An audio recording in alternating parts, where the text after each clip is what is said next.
Okay, I got a little bit of sniffle. Okay, 30 seconds, guys. Reincarnation. Past lives. The afterlife. Divination. Exorcisms. Witchcraft. The unseen. He's psychic medium Chris George. And he's Victor the Voice Furman. We are Second Sight Radio.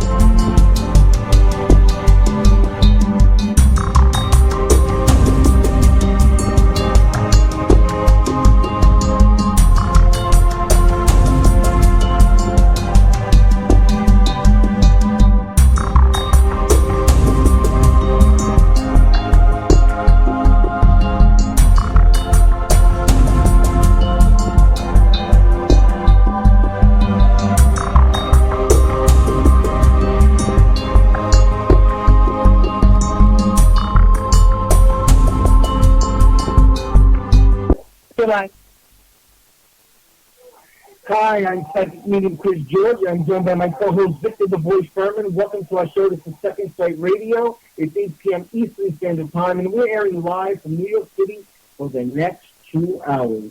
You're listening to DTMWickedRadio.com and watching us on TeslaWolfMedia.com as well. No call-in number tonight, but we have a really interesting agenda, as we always do. We have Gemstone of the Week, we have the birthday reading, and I think, is that about it? Oh, we have a church Second Sight. And it's a special church because it's a poem from the one and only Victor the Voice Furman. And I read it on Facebook, and it's outstanding, and I think you guys are going to love it. Thank you. My Facebook fan page is Psychic Medium Chris George. Give it a like, and you get a chance to get a free reading from me.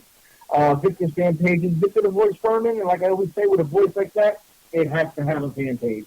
What else? Oh, yeah, I gotta tell you, we've been here with DTM and Tesla for, I don't know, maybe 2 months now doing Second Sight, and we are kicking ass and taking names. I mean, that's the bottom line. I don't know how else to say it. I don't need to be politically correct.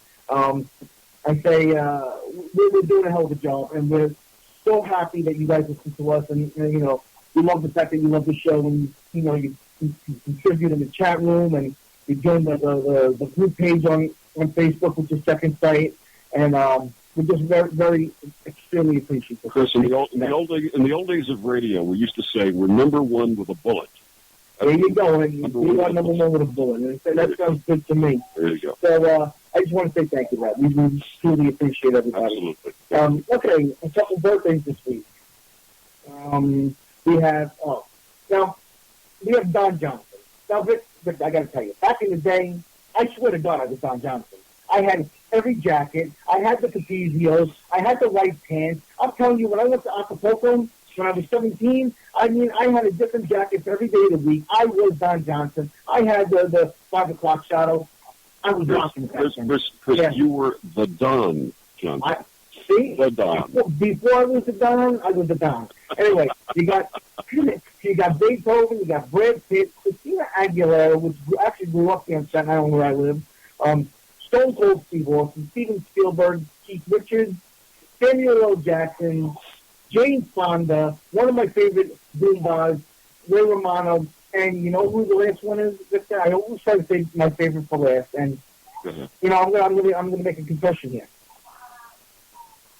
My celebrity crush has a birthday this week, and I've been in love with her since I'm a kid. I think Chrissy knows, my girlfriend knows that, we all get one. We all get one, actor or star or whatever that, you get the pass with.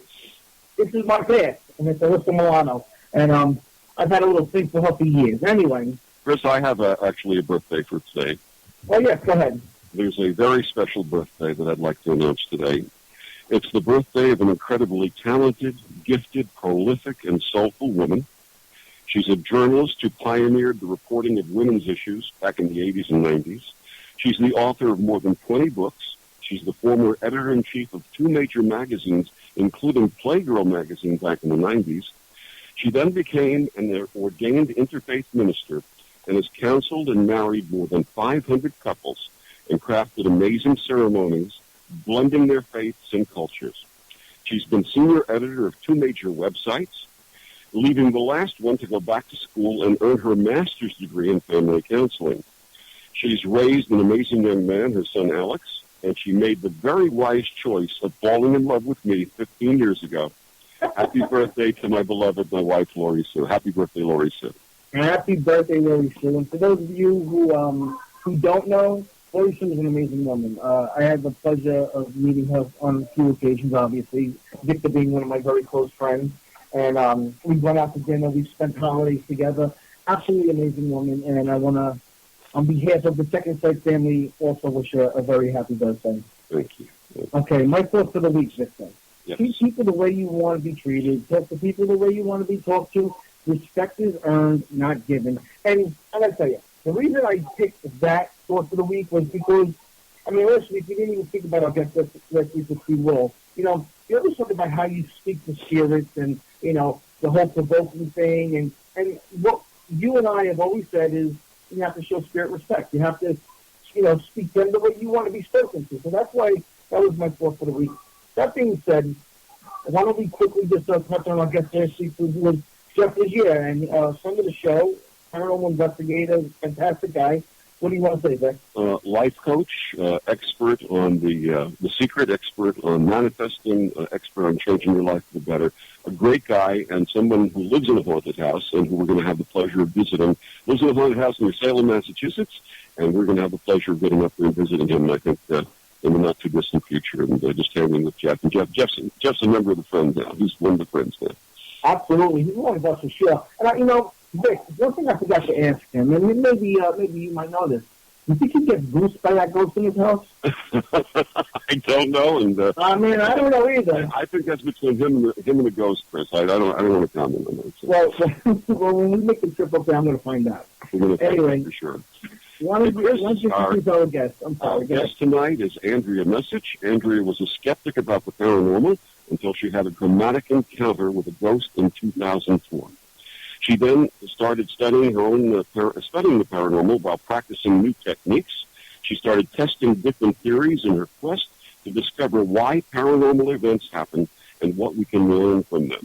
And she's the author of the new book, The Ghost in the Coal Cellar. I've got a copy of it right over here for everyone to see. Please welcome Andrea Message. Andrea, good evening. How are you? I'm good. How are you guys? Wonderful, thank you. I'm just very distracted by my hair in the... No, you look wonderful. You look fine. You look wonderful. You're going to get marriage proposals after the show. Trust me. Well, I hope so. My mom's been bugging me about that. She's, when are you going to get married? When are you going to find a guy? But you know what? You just might find it on Second Sight tonight. Because we have a lot of people listening, a lot of people watching. So Look, I'm single, so... All right. Well, Vic, why don't you start the show off? Okay. Andrea, prior to your life-changing experience with a ghost in 2004, what was your impression of the paranormal? Everyone was lunatics, crazy, insane, or they were just joking.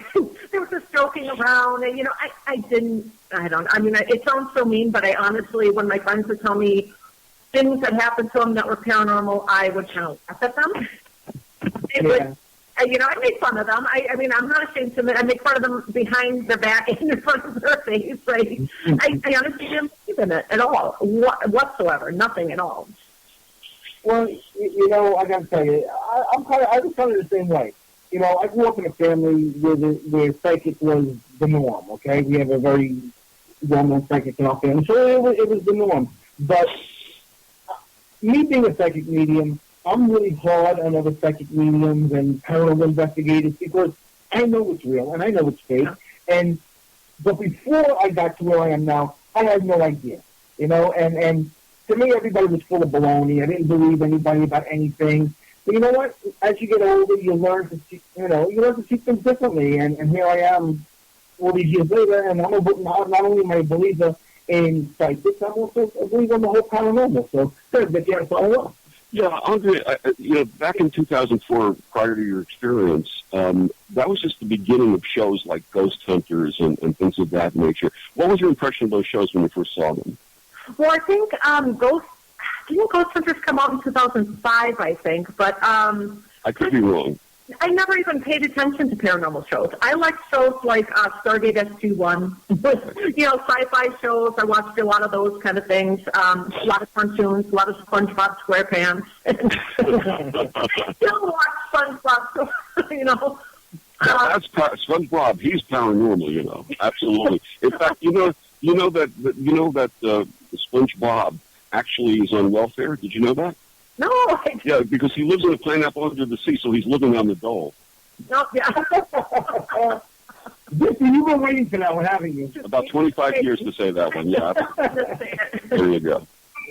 That's funny. So there's no media, paranormal media, that influenced you in any way? No, not at all. I like books. I mean, when I was a little kid, I would go to our library and I'd get books on Bigfoot and the Loch Ness Monster, and even at that young age, I was going around saying, I see a string, I see, how you could do that with a light, and, so I'd like to go and debunk those kind of, those books, and that was my hobby. You were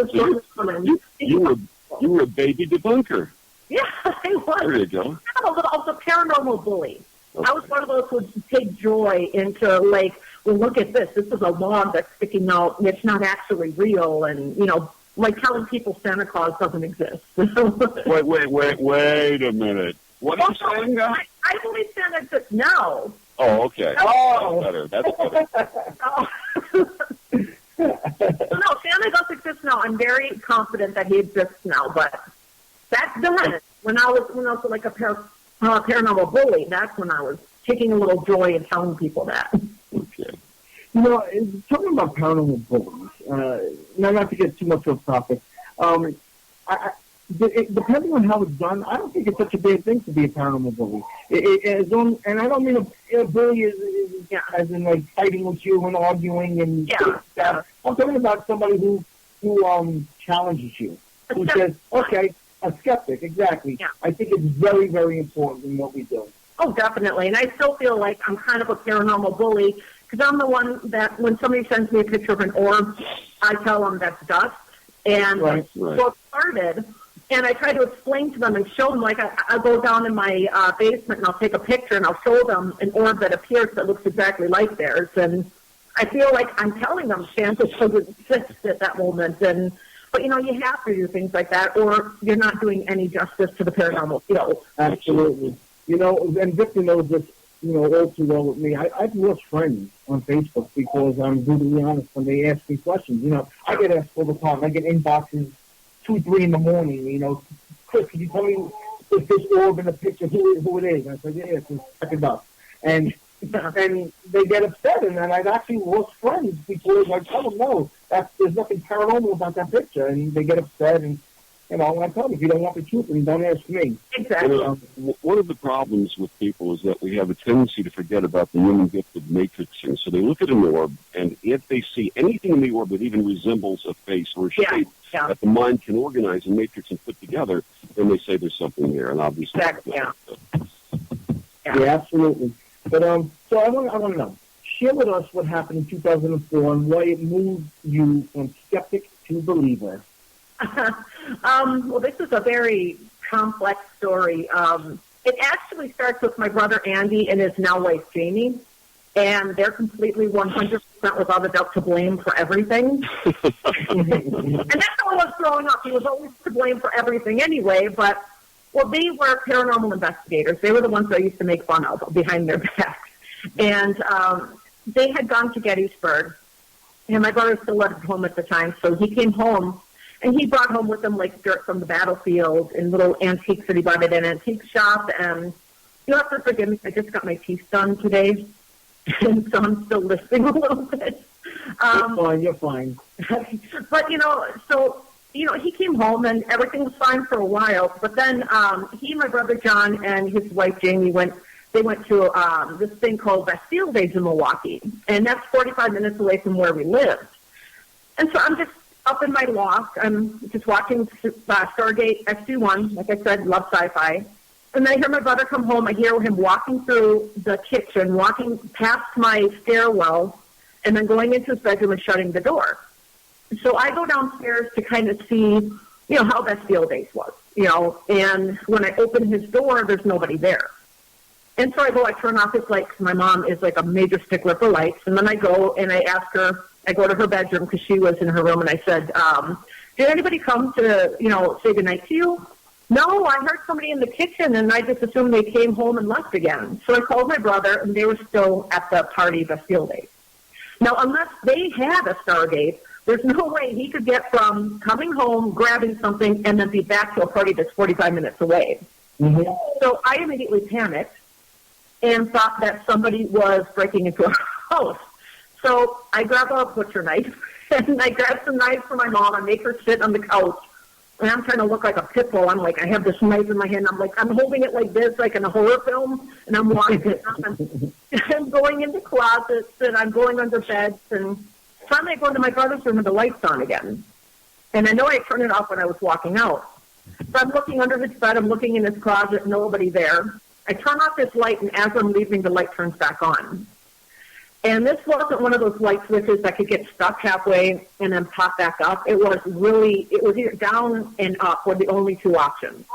So I went and I turned it down again, and as I'm leaving, I actually see it switch back up on its own. And that's kind of when I took him out of the room.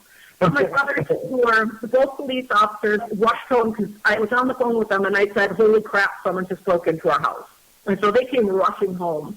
They searched the perimeter for footprints in the mud. They searched all the windows, all the doors. Nothing had been tampered with. Nothing had been unlocked except for the door we let them in at.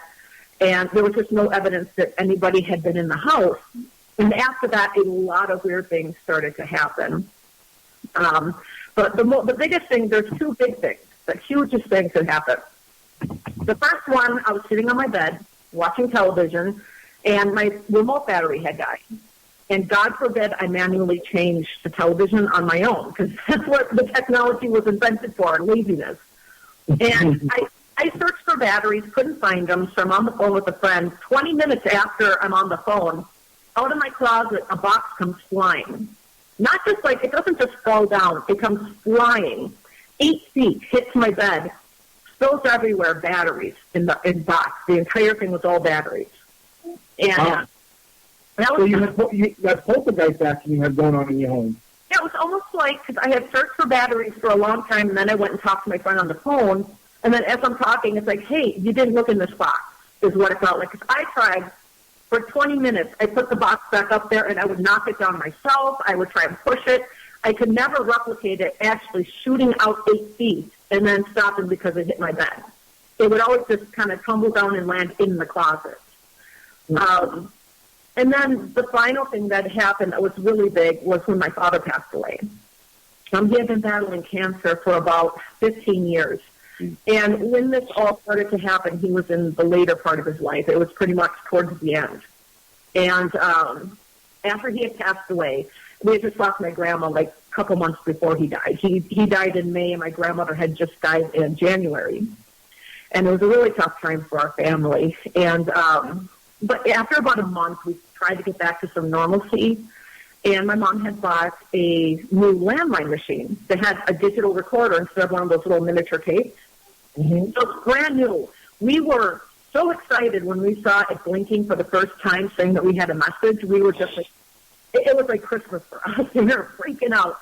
So we pressed play, and I kid you not, our jaws dropped at the same time, and we just looked at each other. We literally said the same thing at the exact same time. And so we right away called one of my brothers to come home, not telling him what we heard. He heard it, and he called my other brother to come home. He came running home, didn't tell him what we heard. He heard it. And then he looks at us, he goes, that's Dad saying, I love you. And then there was another male voice that said something about a light, and like, there's the light. And then the message cut out, and no other activity happened in our house after that moment. So I believe that if there was a spirit in the house, it crossed over with my father at that point. Wow. That's really awesome. Yeah. And let me question, your phone never rang, it was just, you never heard the phone ring. We were out shopping, and we were at a grocery store. And when we came home, that's when we saw that we had our very first message, and we were really excited about it. You know, Vic, I got to say, I've had a couple instances where people have called me or wrote me and told me that they've gotten messages on phones. And, you know, it's crazy to think that the spirit can send you a message on the phone. And I just want to share a really quick story, not to take any time away from you. But we did this big investigation at the Shanley Hotel up in Napanoch, New York. It's a great little haunted place. It's awesome. Anyway, I was working. There was a psychic from Connecticut. I can't remember her name. She was a really nice lady. And I thought she was very good at what she did, actually. And we were working together, passing spirits in the light. And she got so freaked out that she actually left and went home at like 2 in the morning back to Connecticut. When she got about an hour away, her phone rang. But she didn't, you know, she was on the side. She couldn't answer it. She pulled over. There's a message. When she played the message, it said, "Thank you." And that was it. And in like an EVP sound. And I remember she sent it to me, this is years ago now. And that kind of blew me away. And I really felt like, and as well as her, we felt like whatever spirit that we had sent to the light that night actually contacted her to say thank you. Vic, have you ever heard anything like that before? Well, I think I shared with you that as working as a chaplain at the Family Assistance Center after 9/11, the story of one of the people who came there, her son was missing. This was 2 weeks after 9/11. And she started getting phone calls from his cell number. And when she would answer, there would not be anyone there. And this went on. This is 2 weeks after the event actually happened. And she looked to us for guidance as chaplains, and we actually just listened to her and let her process her grief. But it turned out that when her son's body was located, the phone was nowhere near him, and apparently he was killed within a few moments of the building collapsing. So whether or not this was her son's spirit trying to communicate with her, I believe it was. I believe it was a way of him letting her know that he's gone on and that he's okay. That's interesting. Very interesting. Yeah. I've shared that story on the show before. Yeah. And one of my theories is that the spirits actually live on a different frequency than we do. Right. And radios pick up different frequencies than we can actually hear. Yeah. And that's why a lot of times when we get electronic voice phenomenon, we don't hear it at the time, but then we hear it on the tape. And that's why it's that they kind of try to communicate with us through these things that have the different frequencies. It's only a theory, but... Absolutely, I agree. Absolutely correct. I agree. Yeah, absolutely. So, Andre, you refer to yourself, you've taken on the title of the Paranormal Ronin. Now, for our listeners who are not familiar with the word, Ronin is Japanese, and it basically means a freelance samurai or a samurai who's not working for a warlord or anyone in particular. Why do you call yourself the Paranormal Ronin? Well, first off, I love Japanese anything. I have a big Japanese collection of antiques. I love anime. I love Japanese samurai movies. So, I mean, it was just because I'm a groupless investigator, much like a Ronin is a masterless samurai. I am a groupless investigator. And so I just thought that was kind of a neat combination to kind of just like a little tag for myself. I mean, I sometimes do paranormal investigations alone if it's a place that I really know and it's and I know that it's a safe place. But I don't want to ever tell anybody go into a place alone because even I rarely ever do it. When I say lone investigator, I mean that I don't have a group and I travel the country from group to group, and it just frees me up to be able to work. Because if I work locally, I just wouldn't get to travel and see as much as I can see. I get to see residuals. I've gotten to see what we believe are demonic. I've gotten to see intelligent hauntings. And if I am stuck in one little area with just a local group, I would miss out on a whole lot of that kind of thing. So, let me ask you something with your fascination with Japanese culture. Do you do that thing where they put on the makeup and look like dolls, and they put on character makeup and stuff? Do you do that stuff? You mean like cosplay? Yes, cosplay. Absolutely, yes.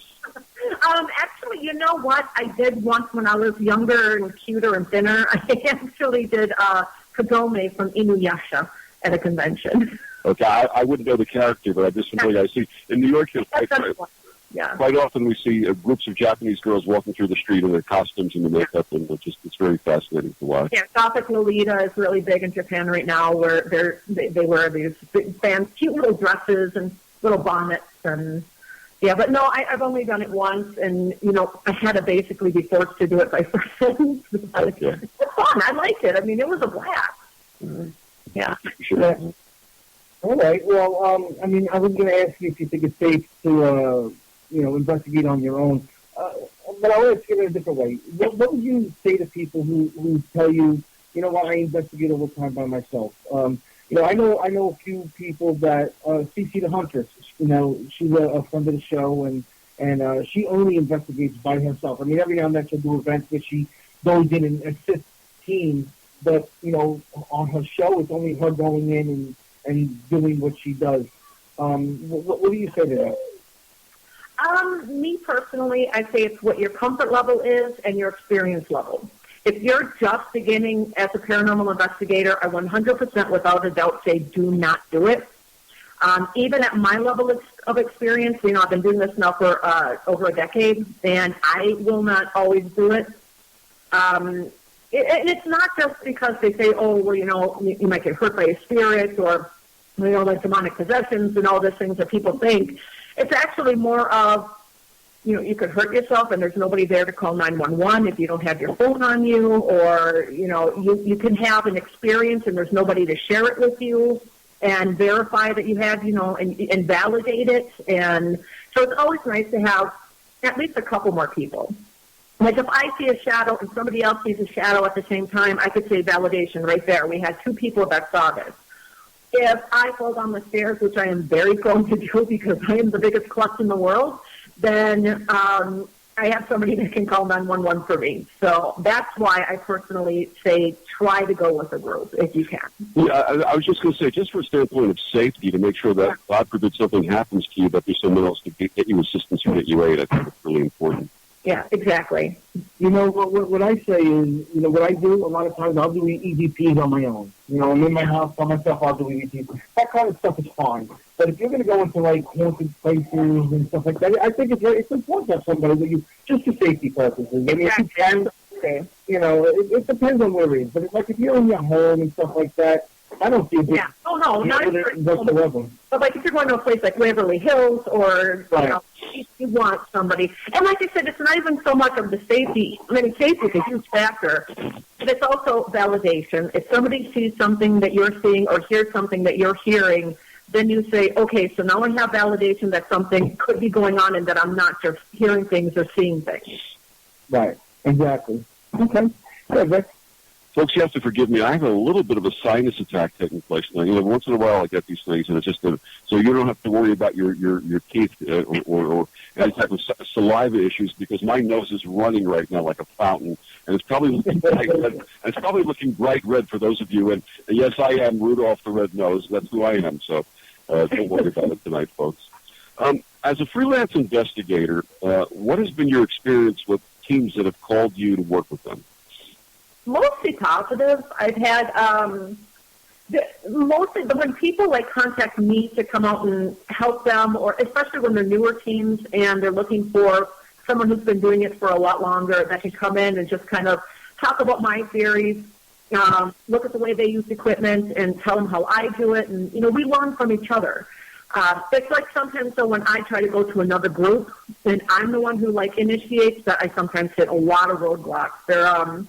There's mostly a lot of really fantastic groups out there, but ever since the explosion of ghost hunters and ghost adventures and the entertainment industry, some brand new groups are trying to become more entertainers than they are investigators, and they don't want to share their anything. They don't want to share how they use equipment. They don't want to share their theories because they're afraid that somebody else might use it to get on TV. And so I hit roadblocks like that. And how many of these people can actually get on TV? I mean, give me a very rare. And you just said a petty jealousy. That's exactly what it is. And I see this all the time. Victor and I have done a few bigger paranormal events where we take people in different paranormal places and actually teach investigating. And everybody has different techniques, and that's fine. That's cool. I love seeing everybody's techniques. The guy from Staten Island, paranormal, Artie Matos, remember Artie, Victor? Oh, yes, okay. absolutely. he has some great techniques that I've never done before. And you know what? There are people that are, like you said, they don't want to share that. Yeah. He was so willing to share it, and you know what? It added to the investigation. It made it a lot more fun, and it's important, I think, to share that type of information. I think it's like I said, it's not most paranormal investigators, people who are actually into paranormal research like me. We're very open, and we love to teach each other. Like, I've been doing it for 10 years, but there are so many new things that I have never experienced before that somebody can teach me. And we love to share, and but it's those that are in it for the wrong reasons.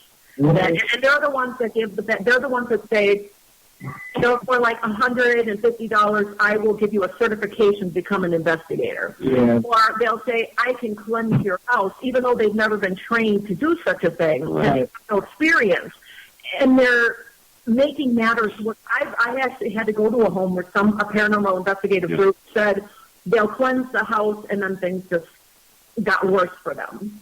Well, because they had no idea what they were doing. Exactly. So, so there's a difference.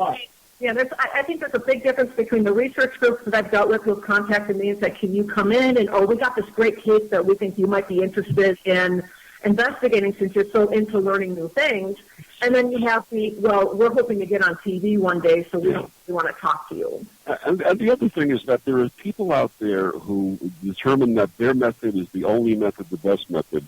I call it paranormal arrogance or paragance. Yeah. And quite frankly, anyone who tells me they know everything know nothing, because the longer you study, the longer you do research, the longer you are in this field or in any field, the more you find out there is to know, and that you really know very little, and that we're just scratching the surface, and that ultimately I think that science one day will explain a lot of what we're experiencing right now in terms of the physical sciences. But this whole concept of paragance really drives us crazy. We're going to just say that you're listening to Second Sight Radio on the DTM Wicked Radio Network, and you're viewing us on TeslaWolfMedia.com. Our guest tonight is the wonderful Andrea Message, author of the book, The Ghost in the Coal Cellar. And Andrea, please tell our listeners how they can get your book and also find out more about you and the work that you do. Well, my book is pretty much everywhere. It's on Amazon.com, Barnes & Noble's website, BN.com. I always say Barnes & Noble's first because everyone thinks I'm saying BM. And then kind of like everyone starts laughing, but I don't know.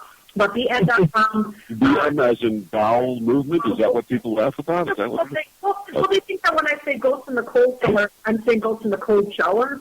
Okay. It's a great title for my next book, by the way. There you go. But it's on my publisher's website, Llewellyn.com. It's at local bookstores. If it's not on the shelves, you can order it. Or you can go to Facebook.com/paranormal, RONIN, all one word, Paranormal Ronin. Again, Facebook.com/Paranormal Ronin. And that's where I am most of the time, chatting with everybody anyway. So. And Andrea, thank you so much for mentioning local bookstores, because Chris and I are both major supporters of local economy and local bookstore. Yep. But down in your local bookstore, say, I want Andrea's book, The Ghost in the Coal Cellar, and if you don't have it, order it for me because I want it from you. And I want to support and grow my local economy. And for our listeners tonight, I had mentioned on Facebook, we have a copy of Andrea's book to give away. And all you have to do is the following. This is the simplest contest in the world, and you will have a chance to win her book. You send an email to contest@secondsightradio.com. That's contest@secondsightradio.com. And in the subject line or somewhere in the email, just put the word coal cellar, the words coal cellar, and you'll be eligible for a drawing to win a copy of Andrea's book, and we'll announce the winner on our next show. Am I eligible? No. Okay. Chris isn't eligible, and I'm not eligible. And employees of Second Sight Radio or the networks and their families and their cousins, their friends, and their in-laws are also not eligible to win. Exactly. That's everybody listening to the show. That's true, I guess. You're right. Nobody's going to win. All right, well, let's move on. I want to know, what do you see as the upside and downside of the many teams that are working in the field today? Upside and downside of the teams? Yeah. Well, I think it's kind of like a lot of what I said before. One of the big upsides, I think, is sharing knowledge and sharing experience, techniques, a lot of times theories, because I know so many theories. And what's great about hearing all these theories is that you could put them to the test, and you could do experiments, and you could try to further the paranormal field. The more you kind of talk to other people and see what their beliefs are, the more that you can kind of play around with those a little bit. And I think it's just like a family of people that are so interested in this field. It's like scientists. I mean, I know scientists go crazy when I say that. I mean, they hate equating paranormal to anything scientific. Bless you. But it's like the science field where there's so many people that are researching and they're trying to find they're trying to say discover I don't know what the latest scientific discoveries. I haven't been following the news lately, but we're trying to find answers to what is Bigfoot if Bigfoot exists, what are spirits if spirits exist, and we're a very tight-knit family because we want to help each other carry on this research. The downside, I would have to say, is exactly what I said before. People who are in this for the wrong reasons. They're in this for the fun, because I think it's just cool to be, involved with ghosts, and they're in this to try and get on TV. They're in this to try and become famous in some way. So that, I think, is the downside, is the two separate, the paranormal researchers and the paranormal celebrities, I guess would be the way to put it. I want to follow up on that. I don't think it's so bad if people want to go and just have fun doing it. I don't think it's so bad. No. But I have to say something. If you're going into people's homes who need help and you're going there to have a good time, that's bullshit. That's bush league, and there's no place for it in the paranormal community. Exactly. If you're going to the cemetery with your friends or things like that, you want to have a good time, have a good time. But don't bring that good time into somebody's home who needs your help. Because it's disrespectful to that person. It's disrespectful to the spirit, and you're doing nobody any good whatsoever. All you're doing is having a good time. So the other way, you can have a good time. And even with a good time, while everyone has a good time, you can go to public places. I would go, if you want to have a good time, to a public place that actually has where, you could do a paranormal investigation with a group or with a tour guide, because people who go for a good time see shows like, people are going to get mad because I'm throwing their name out there, but like Ghost Adventures with Jack Jenkins, and they see him beating up on ghosts all the time, yelling at them, "Come on, I'm ready for you, come here!" And then you have people that are out there for fun, trying to provoke the ghosts into doing something, and just being really rude, and you're going to one day hit a spirit that's not going to put up with that. That's fine. I mean, I've been to investigations where I have been physically attacked by, not so nice people. So I could see doing it for I enjoy what I do. I love what I do, doing this. This is something I'm very passionate about. But if you're just doing it for a good time, you have a couple beers, that's I think you have to be very careful about that. I would do it go on Gettysburg Ghost Tour, or go to Mackinac Island. They have the Hunts of Mackinac, which is a great place, and they sometimes do investigations with people who know what's going on in the theater, but never go somewhere yourself and then start provoking spirits and drinking beer and not having your full wits about you. And that's here you go. Chris got the shirt on, Second Sight Paranormal shirt there.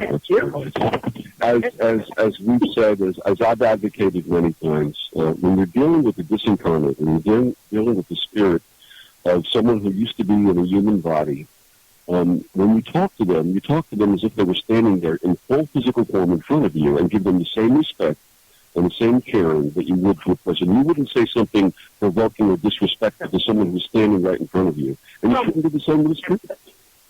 Say again?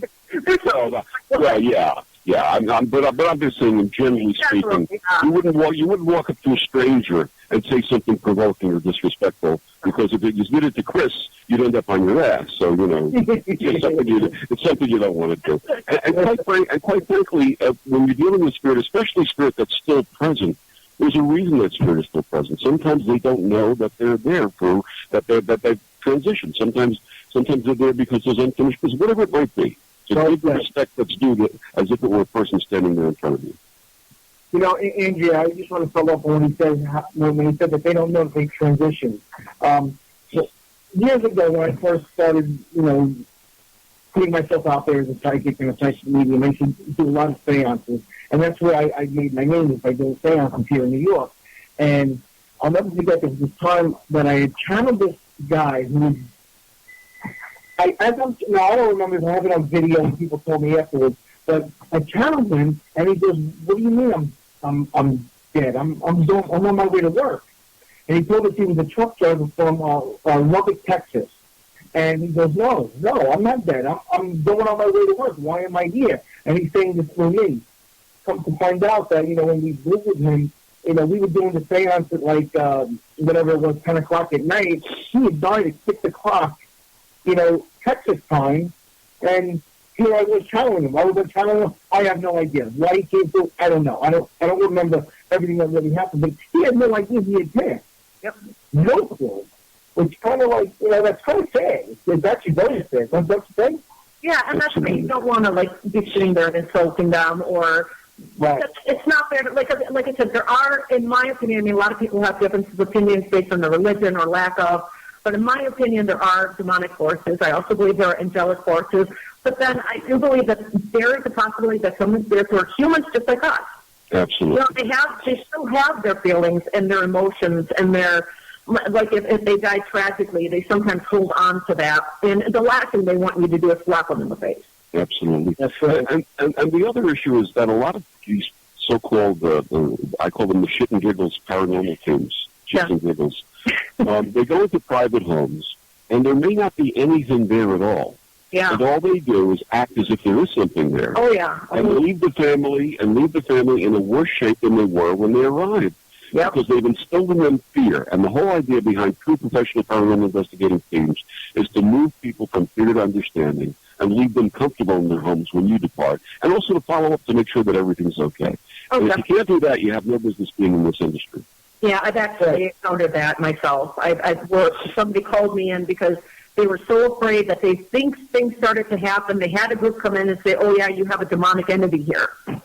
And when I got there, not only was there no demonic entity that I could find evidence of, I couldn't find evidence of paranormal at all. There you go. Oh, yeah. Week, and I couldn't find one thing for them. So that I just don't like that when people.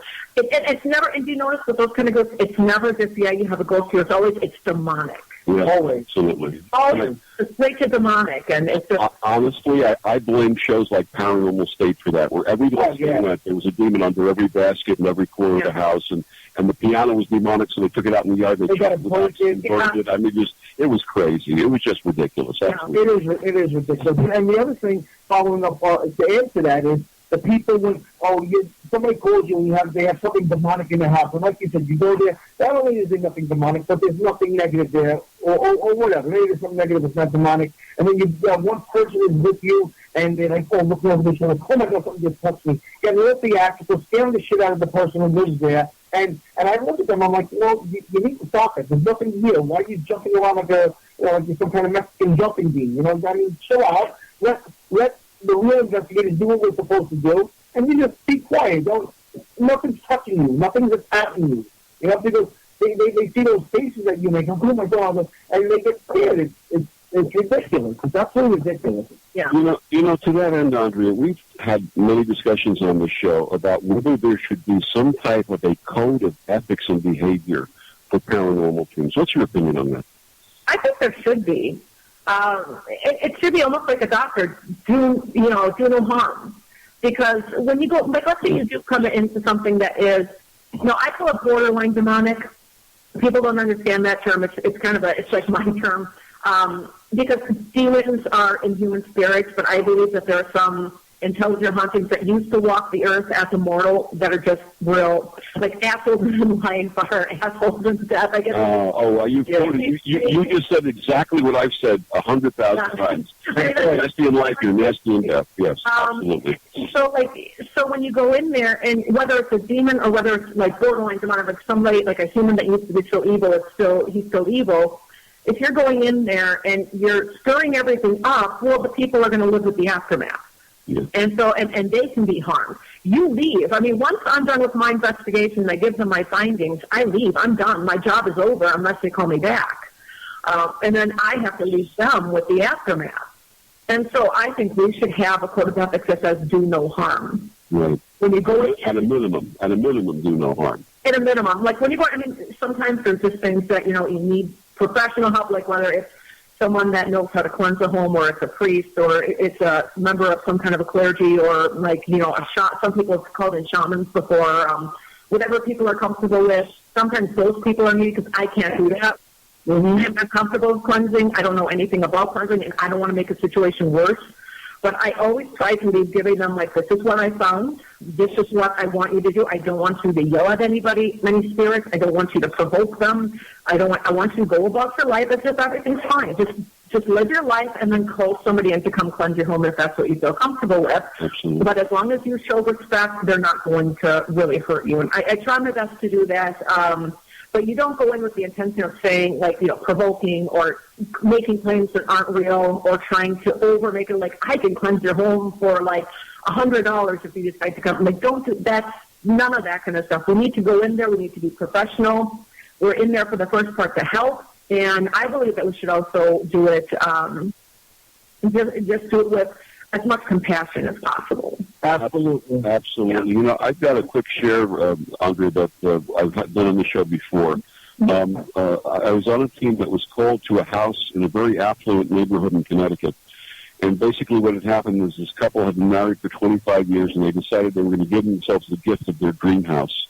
And we're talking a very expensive piece of real estate in a very expensive neighborhood. And they started having all kinds of issues. They were building it from the ground up.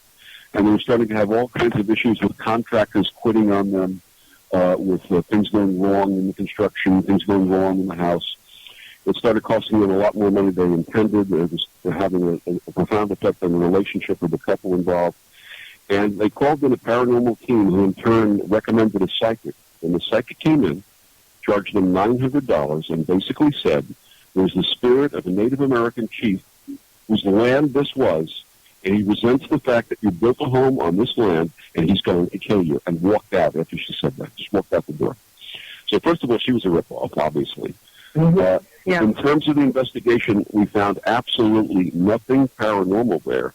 But in my role as I'm an interfaith minister and a spiritual counselor, and I've been to seminary, so I know how to counsel people and work with people in situations. I recognize the fact that the real problem here was that this couple was on the verge of breaking up because of all the problems they were having. And what the root cause was is this woman was a building supervisor. And rather than hire a builder's representative or an owner's representative to work with the contractors, she was bossing them around herself and obviously making them unhappy. And they were quitting on her. And that's really what the bottom line was. There was nothing paranormal at all. But these unscrupulous people came in and charged a lot of money for nothing. Yeah, it happens, yeah. We see that a lot. And I hear about it all the time. People tell me, like, yeah, first somebody came into my house and they did this. It's just what you're saying, Victor. We talk about ethics all the time on this show. Whether it be for psychic medium, the psychic, the paranormal investigators. And what I find is there's not enough of it. And it's sad. Anyway, I want to know, you have something you want to say, Victor? I'm sorry, go ahead. You look like I'm just clearing my nose. That's all. Sorry about that. All right. I want to know, again, how much research do you do before going on an investigation, and why do you believe that it's important?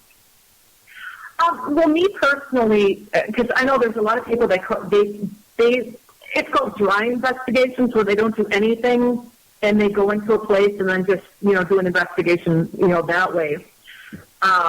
My personal preference is to do a lot of research. I do research on the area. I do research on the house. I look back at when the house was built, what the land was before that place was built. I did a museum just recently, and it used to be when it was first built, it was a hospital from the late 1800s to the early 1900s. And it was in a doctor's hands for pretty much the whole entire couple decades until it became a law office, and then a museum. But I like to do that because, one, I want to know the history of the location. Two, I want to know the demographics of the location, and I want to know, it's also, again, safety concern. I want to go through a place, and I want to know as much about it as I can, because I'm going to be in the dark. And I'm going to be walking around this place, and I don't want to be stumbling or bumping into things, or, so I want to kind of learn, just geographically and demographically everything inside the place. But I also want to know the history, because I don't want to go there and then all of a sudden be hit with a demon, like something that's demonic, or something that's angry, like a spirit that's really angry because maybe there was some kind of an extreme tragedy there, like a murder-suicide, and then you have an angry spirit who's still there because they, don't want to cross over because they don't feel like they've had justice yet. I don't want to bump into that and not know what I'm getting into. So I want to make sure I know everything that I can about the location so that I know how to handle whatever spirit that I may potentially come into. Because a lot of people say, well, I don't want to go in there with a preconceived notion that there may be a haunting. Well, you're going there with a preconceived notion that there's a possibility anyway, because otherwise you wouldn't be going there. So they think the research will cloud your mind and start making you think that start making you believe, well, yeah, there could be a haunting. And I find, like I said, I do not want to go into a place and then bump into like a really nasty spirit and not be prepared. And so that's why I personally believe in, because I'm going there with the notion that there's a possibility of haunting anyway, that there's paranormal activity. So I want to know what kind of paranormal activity, what's been happening there, what were any tragedies there, what took place there, so I'm prepared. So you ever find that, have you ever gone to a place where somebody said a certain something happened there, when you got there you knew that it didn't, that it was absolutely false? And I say this because I want to bring something up. And Victor, I brought this up on the show once before. A couple years back, there was this stupid group on Facebook called Worst Paranormal. Okay, it was absolutely ridiculous. And they call out all the fakes and frauds and whatever, and they're really nasty about it. And somebody put my name on there, and I laughed about it, because I know what I do, so I laughed about it. Anyway, I got a phone call. This woman in Queens, it was a couple, but a woman called me and said, yes, I'm being attacked by demons in my house and blah, blah, blah. I said, okay. I showed up there, and as soon as I walked in, I knew there was nothing there at all. And I looked at it, and I don't know, the spirit told me, they gave me the thought in my head. I said, this is set up. I said, there's nothing wrong here. I said, there's not a demon here. There's not a big spirit here. I said, I get a great feeling in this place. I said, I don't know why you called me here. I don't know what your deal is, but there's nothing wrong with this place. I leave. Come to find out, it was that group trying to have me go there and say, well, yeah, there's demons there. So you just say, okay, see, this guy's a fraud. Have you ever been put in a situation where somebody says there's something in a home, whatever it might be, and you get there and you know that it's absolutely not the case, it's something else? I've personally never been set up, yet. I know it doesn't have to be a setup. It doesn't have to be a setup. I've been in homes where people believe that there's paranormal activity happening. A lot of times it was, in fact, there's this one case locally where she said that things kept moving. And she put something down in one place and she would find them in another place. And then when I got there and I started the investigation, because I always give people the benefit of the doubt, even if I don't think they're completely forthcoming, sometimes that could be just out of fear of ridicule, and that's why they don't want to tell you the whole truth. So I'll give them the benefit of the doubt. I will do an investigation, and then I found out her cat was actually jumping, taking things, and moving them. And, so it was, that was the case. And I've had cases of people where their nieces or nephews came to visit and it was just pranking them, or just cases of people. I know one person that I did a long time early on, and when I was just learning, I was actually shadowing another paranormal group, and we found out that this lady had not been on her medications for a long time, and her sister was there with us, and her sister was there saying nothing's happening in this home. She hasn't taken her medications, and she just won't take her medications, and she believes this is happening. So with as much respect as we possibly could, we did the investigation because we had benefit of the doubt. But once it was over and we found there was nothing there, we sat with her sister almost like in an intervention. We didn't see nothing because we didn't want to get involved in that way because we're not medical experts. But the sister said, here's the evidence that they have that nothing's going on. You need to be back on your meds. And within a week, she was back on her meds. And within a month, all activity stopped. She never had any more experiences after that. So in that kind of, I've never been set up yet. I imagine it's going to happen eventually. But I have come to cases where it turned out to be a cat. It turned out to be somebody off their medicine and, that kind of situation. I was involved in an investigation where this gentleman claimed, that things were moving in the home, and that also that money was falling from the sky, coins were falling from the sky. And when we got there, the first thing I noticed is that there was a lot of tension between the couple. That was the first thing. Turned out that she was a professional singer. He was her quote-unquote manager. And I believe that was causing tension. And he had claimed that they had come home one day and that they had a little puppy, and they had a bookshelf that was about 8 feet high, and that the puppy was on the top shelf by itself, and there's no way the puppy could have jumped up there, and somehow the puppy got up there. The next thing is, all of a sudden, the coins start flying, and out of the corner of my eye, I see him behind his back, flipping the coin over the back of his shoulder, up over his head from his back, and I busted him doing it. It turned out that she was thinking of leaving him. And so he was doing all this to scare her, to keep her in their relationship and keep her in the home. And we busted and suggested counseling and so on and so forth. But, yeah, all kinds of wacky stuff out there. Takes all kinds. Well, coming up on 4 minutes to the hour, Chris, and I think what I'd like to do at this point is to remind our listeners about Andrea's book. Her book is called The Ghost in the Coal Cellar. And, Andrea, again, if you would tell our listeners how they can get your book and find out more about you and your work. It's everywhere. It's Amazon.com, BN.com, Llewellyn.com, and your local bookstore. If it's not on the shelves at your local bookstore, go ahead and order it. That's what I did. I actually got my first copy that I purchased myself from my local bookstore. That's it, right on. I love that. Thank you for sharing that. I go in there, and I could spend hours just like paging through all the books that they have there to see, and I come out with an entire paycheck on just on books. So there you go. Yeah, but yeah, go to your bookstore. Go to your local bookstore and just order it if it's not there. Absolutely. Chris, do you have anything to share for upcoming for the next 2 minutes? Yeah, I was. I know I've shared this before. I don't know what show, but. I remember going to the home where the woman said that she was being attacked every single night. She was being pinched and bit by spirit. And I get to the house, and she was a hoarder. And it was absolutely disgusting. I walked into the home, and I had to step over things and around things, and there was cat poop and mice dropping everywhere. It was absolutely disgusting. And then she actually offered me a glass of water, and anybody who knows me, there's no way I was going to drink a glass of water or nothing. I didn't want to sit down. Her bed had like urine stains on it. There was no way I was sitting on anything or touching anything or drinking anything. And I told her, I said, listen, there's a lot of negative energy here because you're a hoarder, number one. I said, number two, you are getting bit, but it's by roaches and mice and rats. And I said, that's what it is. And you know what? She got so angry at me, she threw me out of the house. She says, you came so highly recommended. I said, I came highly recommended because I'm good at what I do, and I tell you the truth. And I'm not going to lie to you. You're being bit by critters. I don't know what else you want to clean the house, and the body will stop, and she had to clean me out of the house. You should have gone there with that bedbug dog. What's that bedbug dog they show on television? Oh, Jesus. I know who you're talking about. Yeah, what is that?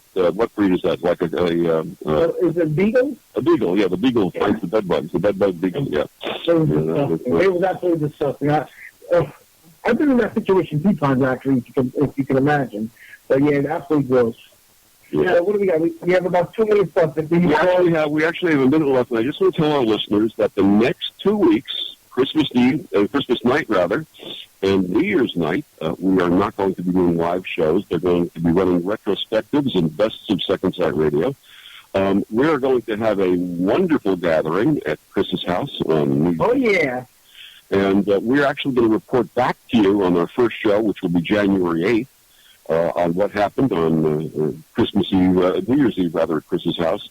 Last year's party was any indication. This year's party is going to be unbelievable. No moonshine for me this year, my friend. No moonshine. Well, there will be plenty of moonshine. I just want to share what happened to me last year for all the listeners. We had an amazing time. And it was about, I don't know, maybe 3 o'clock in the morning. One of my very close friends, Lisa, was at the house, and she had to leave. So we came into the house. She wanted to use the bathroom. So she's using the bathroom. And I said, well, I might as well use the bathroom, too. So I went upstairs to the bathroom, and I was so drunk, I didn't want to stand and go to the bathroom because I was all over the place. So I said, you know what? I'm going to sit. Next thing I know, it was 20 minutes later, somebody knocked me at the door. I passed out on the toilet. That was my New Year's last year. It was a crazy time. We had a lot of good. I'm going to chaperone you and make sure you don't spend too much time in the water closet this year, Chris. It's gonna be my job. I'm going to be the designated urinal watcher. That's what I'm. There you go. That's what I need, man. I'll tell you. And I just want to tell you, you're listening to Second Sight Radio with our wonderful guest Andrea Message. He's psychic medium Chris George. I'm Victor the Voice Furman, and this is Second Sight Radio on the DTM Wicked Radio Network, and also in video on TeslaWolfMedia.com. We will be back in about 5 minutes. All right. Hey everybody, come check out my new book, Billy the Rabbit Saves Christmas, written by me, Dennis Gager. This book debuted #1 on Amazon for hot new children's book release, and it has been nominated for 2 awards: the Beehive Book Award for Children Literature, and I just found out I was nominated for the Children's Crown Award. I'm very excited. Please stop by and check out my book on Amazon.com or BarnesandNoble.com. And once again, it's called Billy Rabbit Saves Christmas. It's a great holiday read for children 5 and under, and it's just a way for parents and children can bond together. Check it out today.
paranormal, ghosts, spirits, demons, reincarnation, past lives, the afterlife, divination, exorcisms, witchcraft.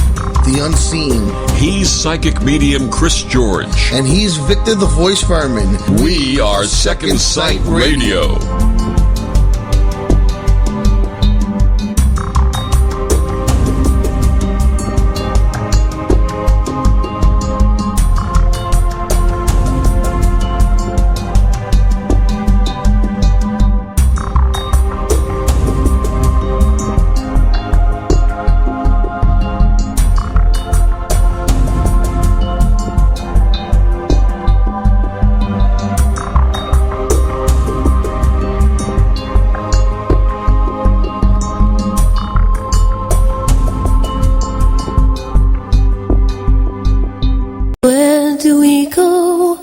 Voice Fireman, who knows is running like a Russian race for us tonight. Absolutely.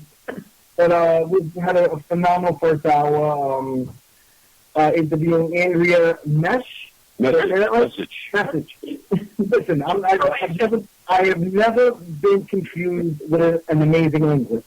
So, that being said, the first hour was really, really, really good. And fantastic guest, a lot of information being put out there as usual. And don't forget, thank you for being our guest tonight.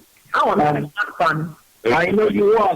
And Chris, I just want to say a lot of our listeners who are watching us on Chester Wolf Media are commenting about the fact that you're eating pizza and making them hungry. I know, it's unfair. Well, for those of you who are eating pizza, here's a Peak Cream cookie.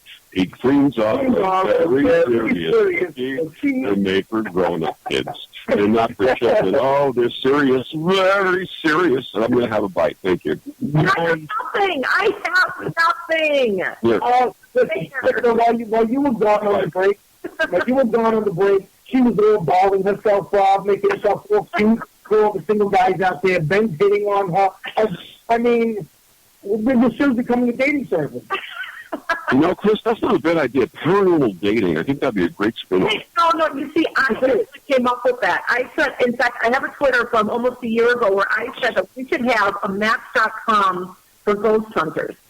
I think that's a great idea. You know what? Why don't we do a show like that one day, Victor? Let's do that. You know, one of your guests, because it'll be a lot of fun. That could be a lot of fun. We got to talk about this. Chris, we'll call it speed investigating. There you go. I mean, we'll figure it out. It'll be good. But, all right, so the Church of Second Sight, I had a couple things I'd like to talk about, but I decided, you know what? I'm not going to talk about anything. And I'm going to let Victor Furman read his wonderful poem that he wrote. Victor, why don't you go for it, buddy? And I will continue eating my pizza. As most of our listeners know, I'm an ordained interfaith minister. I went to an interfaith seminary back in the 90s. And about 3 years ago, I was channeling this thought, came into my head. It's all about the light. It's all about the light. And this poem came through me. And it's an interfaith recognition of what this time of the year is all about. From ancient times, this holy month, observed and long remembered, Kislev and Volsi on lunar paths, and the Roman sun's December. The golden threads of the holy days form a tapestry so bright, and the eternal message woven therein, it's all about the light. Those who followed nature's path and worshipped sky and earth, burned altar candles and chanted prayers, awaiting the sun's rebirth. The fires of Yule danced against the sky, shielding them from the night, and they exclaimed as Saul returned to the sky, it's all about the light. Antiochus, the Seleucid king, defiled the temple and altar. The Maccabees, with hammers in hand, pushed back and did not falter. Their menorah oil, a mere one-day supply, burned 8 holy nights, and the grateful Jews proclaimed with joy, it's all about the light. On the 8th day of Donsi, where Thomas sat under the pipal tree, he awakened and he saw the middle path as the end of all misery. He understood a non-attachment as a cure for the human plight. When asked how, he said, I am awake, and it's all about the light. A male child born to a virgin, the promise the prophets foretold, and he shall be as God with us, and Savior of lost souls. A shepherd to a thirsty flock, he kept within his sight goodwill toward men and peace on earth. It's all about the light. Happy Christmas, happy Hanukkah, joyous Kwanzaa, everything that there is, joyous holidays and celebration. It's all about the light. You know what? You're an amazing dude, Victor. Well, thank you. I don't care what people say about you. I got your back, buddy. I got your back for that. Thank you. Well, over his voice, I talked to him yesterday as we were preparing for the show, and my mom said, who are you just talking to? And I said, I'm doing an interview with him. She goes, she's got the most beautiful voice. It's so soothing. He does home sex. No. Victor, come on. Why do you No. Forget about it. For a good time, call Victor 555-6969. There you go. It's crazy. I'm part of two sites. Okay, I'm part of Second Sight, and I'm part of the Paranormal Lounge. Okay, on Second Sight, we have this amazing voice. On the Paranormal Lounge, we have a beautiful woman who's the co-host. And then there's me. And, I put a video out the other day. It's like, we got the boys, we got the pretty girl, and then there's me.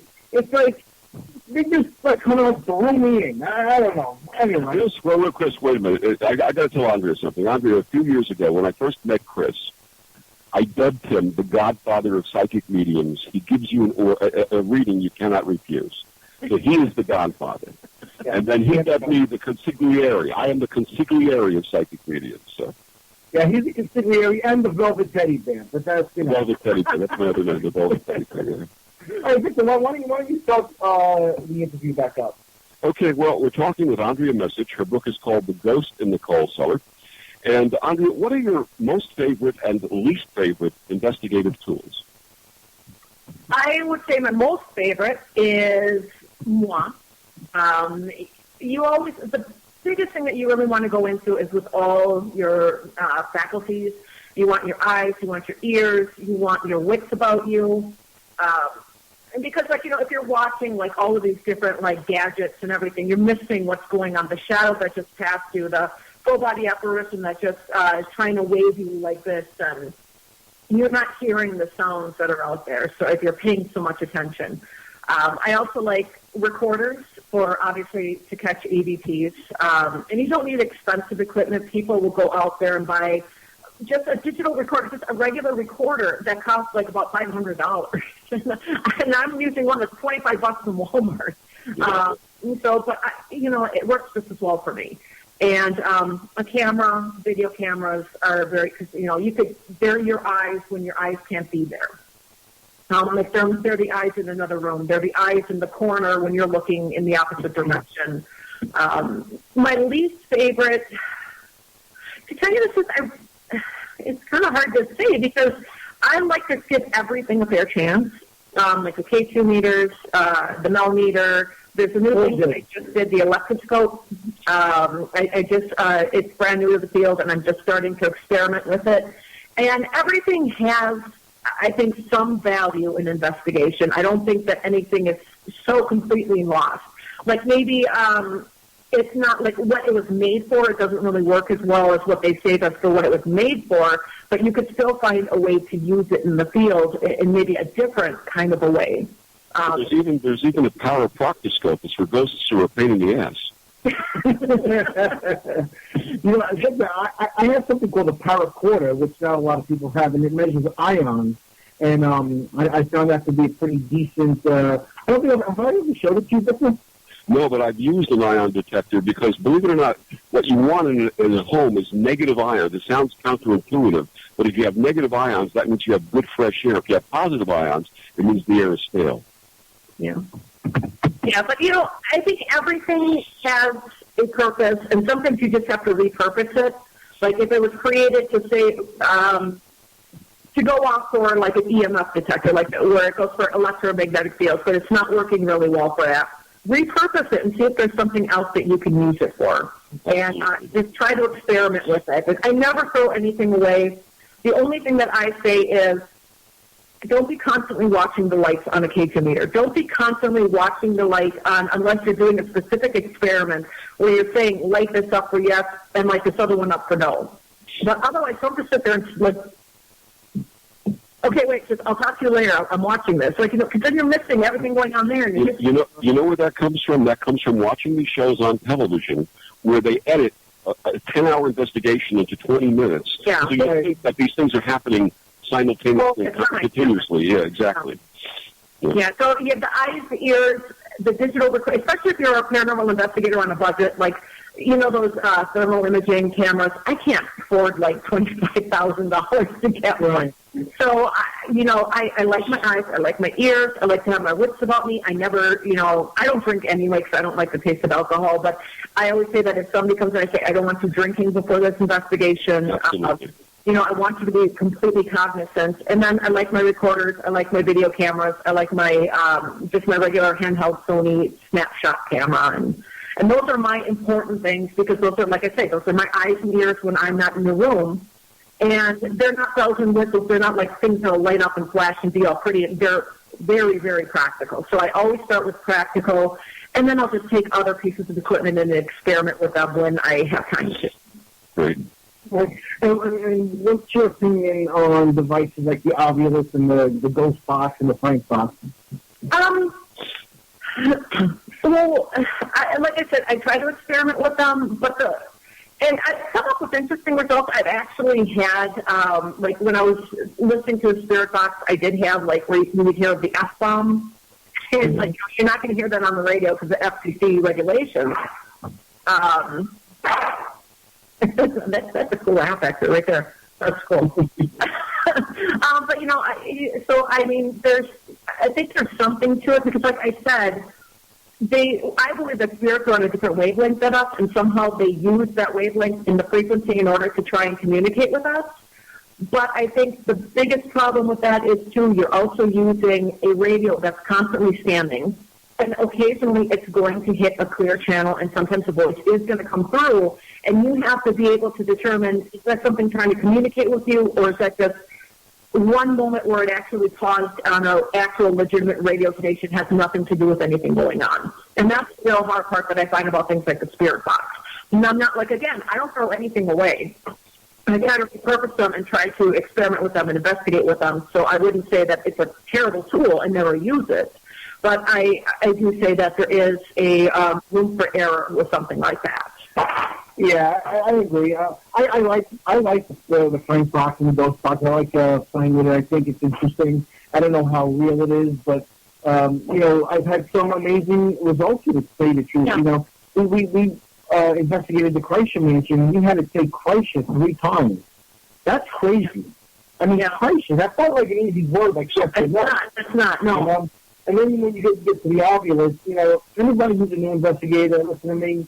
I know what you think about me, whether you think I'm good at what I'm doing or not. But one thing I do know is the Ovilus is a toy. It is not a paranormal piece of equipment. It's a toy. It's nothing but a toy. Don't go spend $150, $250. There are a bunch of different prices.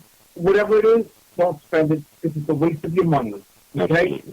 Absolutely a waste of your money. It's a toy. Don't let anybody tell you anything different. You're going to waste your money.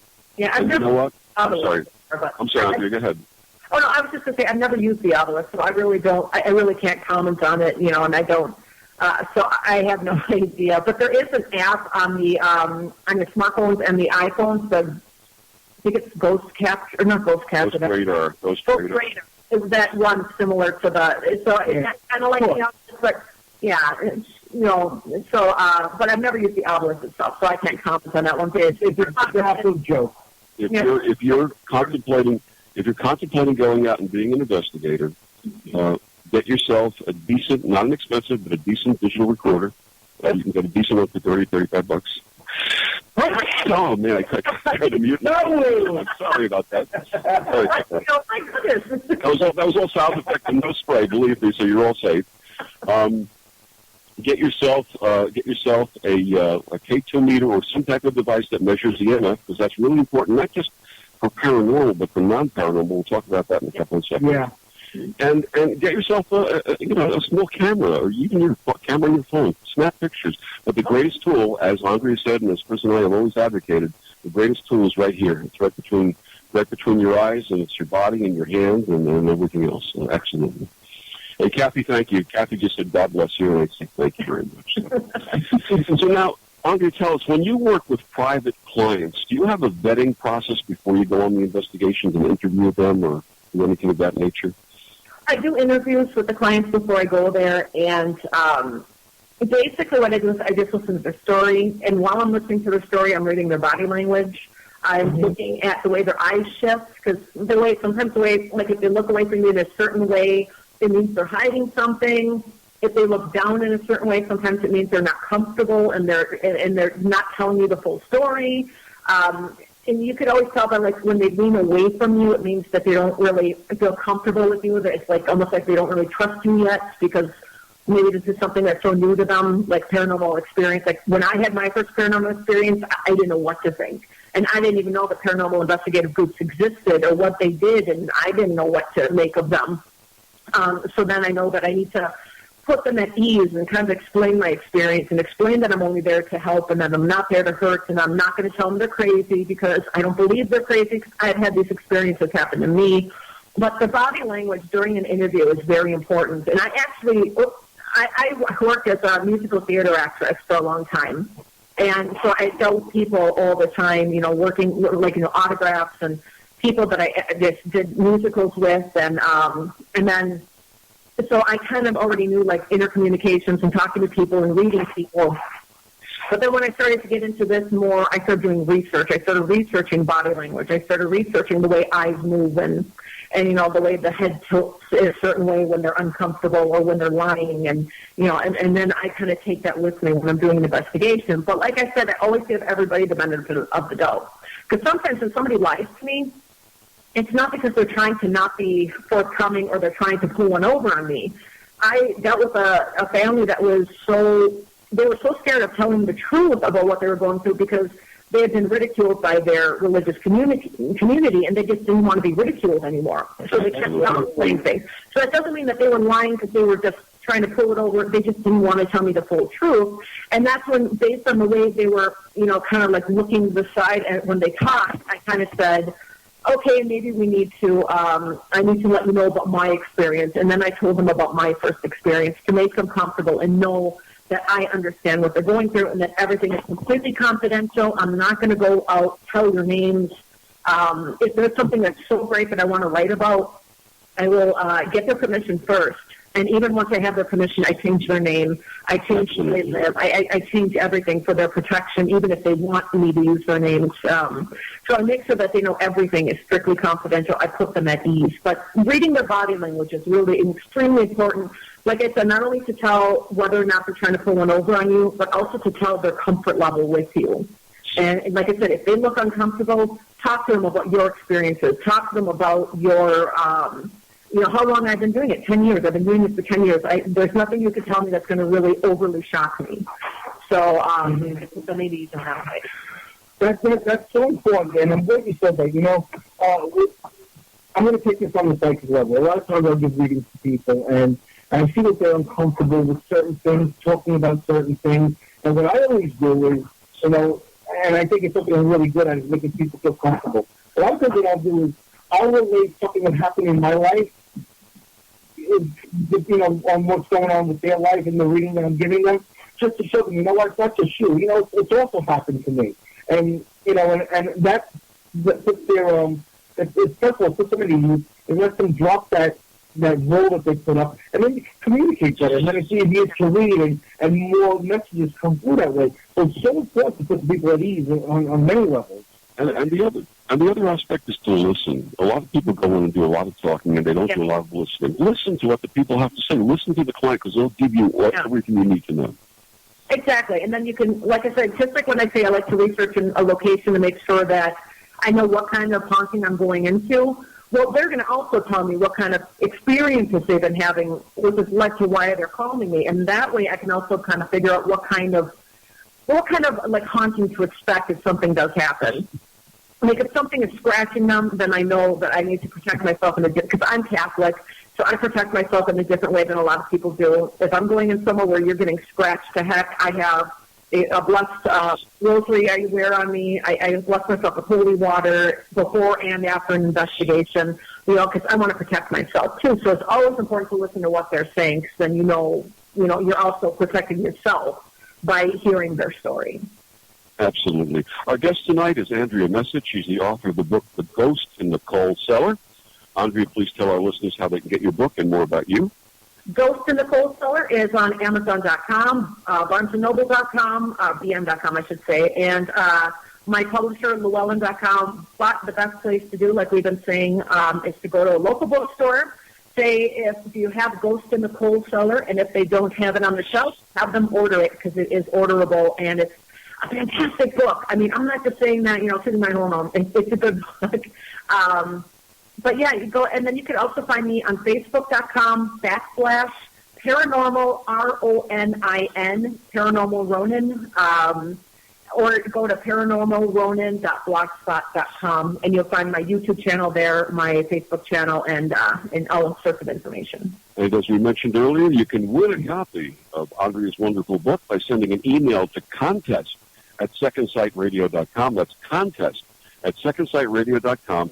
And in the subject line or in the body of the email, just put the words Coal Cellar.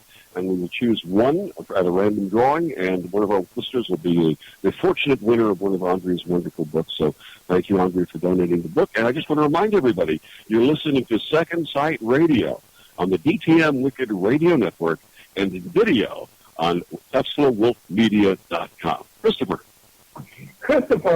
not many people call me Christopher, Victor. I know. And I'll allow you. You should give me your medal for that, Christopher. I'm telling you, you know what? I can count maybe 5 people that call me Christopher, and they're all women. But you, Victor, I will allow you to call me Christopher. Thank you very much. That's the respect. Anyway, in our experience, the majority of cases we have called on are either environmental or emotionally based rather than paranormal. What have you found? Well, I found a lot of it to be natural. Like I said, the cat moving things around. Because cats can be sneaky. That's why I'm a dog person. I love cats, but I own dogs. Or a lot of times it's just a matter of like I said, the one who didn't have the medication properly, and then she started experiencing things that weren't there. There's also a theory that somebody whose house is like improperly wired or has really bad wiring, and the electromagnetic fields are off the charts and unnaturally high, that it could cause false sense of paranormal experiences. Like it could cause you to feel like you're uncomfortable or uneasy, and make you feel like you're being watched. And it's actually it's just like a natural man-made problem. Because I actually went into a house where once all of the electrical problems and all the wiring and plumbing had been completely revamped and fixed, and the electromagnetic fields had gone back to more of a normal, all of that like creepy feeling stopped in the house. So yeah, there's a lot of, I say about all of my investigations, maybe 80% are natural or man-made kind of a thing. People think that everywhere you go, if they say there's something haunted, it's going to be haunted, and I do not find that to be the case. Most of the time, it's a lot of things that are explainable. I shared this story before. I was on an investigation where this guy was saying that he would wake up about 3 o'clock in the morning, and there'd be a frightening face right in front of his face, and he'd scream and it would disappear. So we went on the investigation. The first thing we found, there were half-drunk wine bottles throughout the apartment, so that gave us an indication as to maybe his state of mind, and he was drinking a lot. But he had an iPod dock, not an Apple brand, it was some off-brand, next to his bed, right where his head would be. And for those of you who know about EMF, electromagnetic fields, you know that normally background EMF from an appliance or a clock radio should be somewhere between 0 and 1. Sometimes with refrigerators and stuff, you might get 1 to 2, or a little higher than that. Well, the EMF meter was pegged at 100 off of this device, which means he had this huge magnetic field permeating his brain as he was trying to sleep. And for those of you who are familiar with the effects of strong magnetic fields, it can cause paranoia.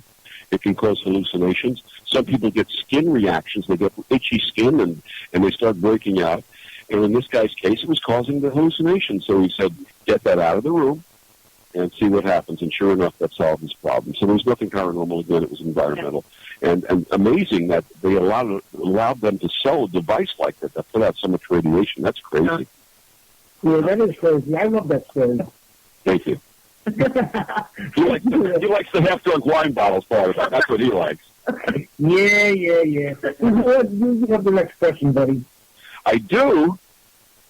Well, Andre, we found out that you had a bit of a disaster while working on a show for the Weather Channel. Why don't you tell us about that? God, I am so mad about this. I actually, when I was researching for Ghosts in the Coal Cellar, I was researching a phenomenon called the folding lights.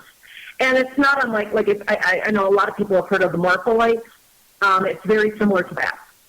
And a lot of people believe it's paranormal. They believe it's extraterrestrial. And they believe it could be some kind of a weather phenomenon. So I went there and I was investigating it, and I investigated it for a couple of years. And the Weather Channel had actually contacted me because they saw some of my videos on YouTube. And they asked, well, can we use the videos and can we talk about your experiences a little bit? So I said, sure. I emailed them, and I have the emails still because I love to prove this. I stated that I would be more than happy to lend you the videos and tell you about my experiences, but I am a paranormal investigator, and I don't want this to be one of those where here's the scientific reason behind this, because and people who believe it's paranormal are crazy. I don't want you to, make people trying to embarrass the paranormal community. This is something that's deeply embedded into the history and the folklore of this area. I don't want you to insult the people that live in that area. That's something that I don't want to participate in. If that's what you want to do, then I don't want to be part of it. And then I did go into explaining about the folding lights and how using a high-power telescope, I saw car lights. I was able to find cars, semi-trucks. But then I explained to them that not just even the electronic voice phenomenon, the EVPs that I was able to capture there, since this is more of a scientific show, I said there were balls of light, broad daylight. I mean, broad daylight, like sunny, clear skies, beautiful days, from out of the woods in a dense area where there are no trails for walking, biking, ATVing, nothing. A big ball of light about this big came out, glided down the steep decline, and stopped in front of everybody that was there, not even about 50 to 100 feet away from us. I mean, that's how close it was. And then a little ball came gliding down and then stopped behind it. It was like the big ball was waiting for the little ball, and there were bright red lights, and you could actually see it was casting a glow on the leaves beneath them. And they shot at an ungodly speed into the other side of the woods. And this, again, broad daylight. If there were a bike, a car, which wouldn't be there in the first place because there are no paths or roads there, we would see that bike or car. But they were just two completely unattached to anything balls of light that just had their own idea of what they were doing. And I also had a green ball of light standing on my foot during one investigation.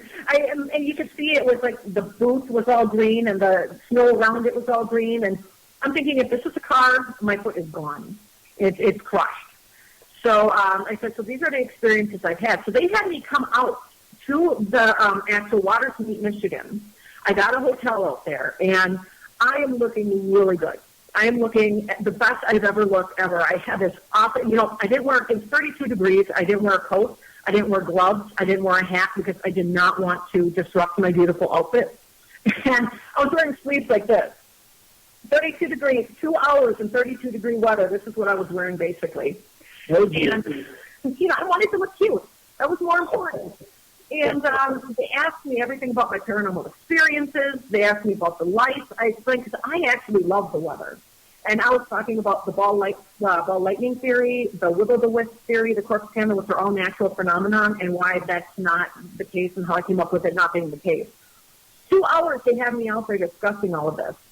And I got frostbite on my hands at that time, too. And then when the show actually aired, and I was really excited, I couldn't wait, I had everybody watching for it, I was on for 10 seconds. They didn't even mention my book. They just said local author. Well, first off, I'm not local. Secondly, mention my book at least. Oh, God. And then, thank you, it goes to the coal cellar. And then they called me its most dedicated follower.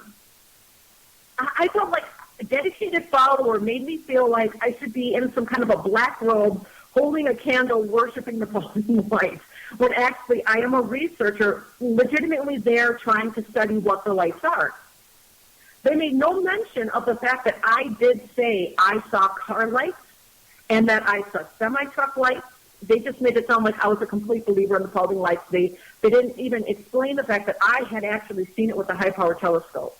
And they just completely made me look like some kind of a devoted fangirl. Sounds like it was a folding experience. Yeah. Oh, that's And so they made me feel like a devoted fangirl, and then they did exactly what I said I did not want them to do, which was to basically say, this is what happened, case solved, there's no question, in your face, everybody else. And to me, I mean, that's fine, because it was a scientific show. They wanted to bring it somehow to the weather and, improve that. And that's fine, because there are car lights. They are not wrong about that. There are car lights out there. But what they could have done was simply say, this phenomenon has been explained, but there are other things happening at the Clairaudient lights, mysteries that still need to be discovered, still need to be explained, and maybe one day we can tie those into the weather as well. But they just said, case closed, in your face, everyone who lives there, and I specifically said I did not want to participate in something like that. And then when I called to voice my dislike, and it's not the Weather Channel, it's Pioneer TV, mind you. It's not the Weather Channel. I want to say that up front. I'm sure they had nothing to do with it. It was all produced by Pioneer TV. When I called them or wrote to them to tell them that I felt like I was misled, they told me, there's no way you were misled. And that was the end. I basically went, and that was it. I washed my hands of the whole thing. I told them I didn't want a copy of the DVD for that, the hack job, and because I think there are cars. The least they could have said was that there are still mysteries there that need to be solved, because there are mysteries there. I have EVPs. I have the lights. I have we have the experiences. And I'm not saying they're paranormal. I'm saying that, maybe there are weather experiences, weather phenomena that we don't know yet. But to just gloss over that and pretend like, the mystery solved, the falling lights are, just cars, is just wrong, it's irresponsible, and it's just really rude to the people who live there. So the people who live there, I got your back. The falling light mystery is not solved because there's so much more going on there that they didn't even look at.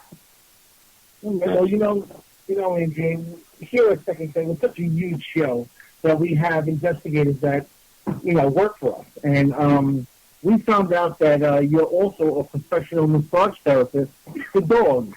For dogs! So now, how did you get into that field? For dogs. I want to put that out there.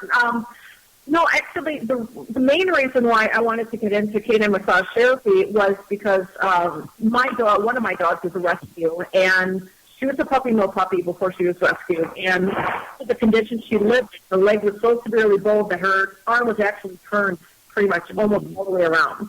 So she'd walk like this, like one leg normal, one leg. Mm-hmm. And so I felt like she'd always have she'd start to get arthritis, and eventually she did lose the leg in order to protect her from the arthritis because it was just getting so bad and so bowed.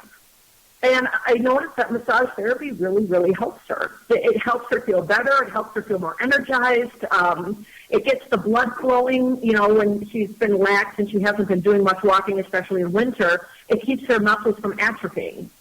And we see that a lot with dogs who are just recovering from injuries, who are older dogs that aren't as active anymore, or even sports dogs who are just not active in wintertime, or maybe they just are so active that their muscles are getting kind of tight and they're at risk for being pulled. And so you can massage the muscles to make sure they stay nice and stretched and properly loose enough so that they're not going to injure themselves when they're performing and whatnot. So that's why I get into it.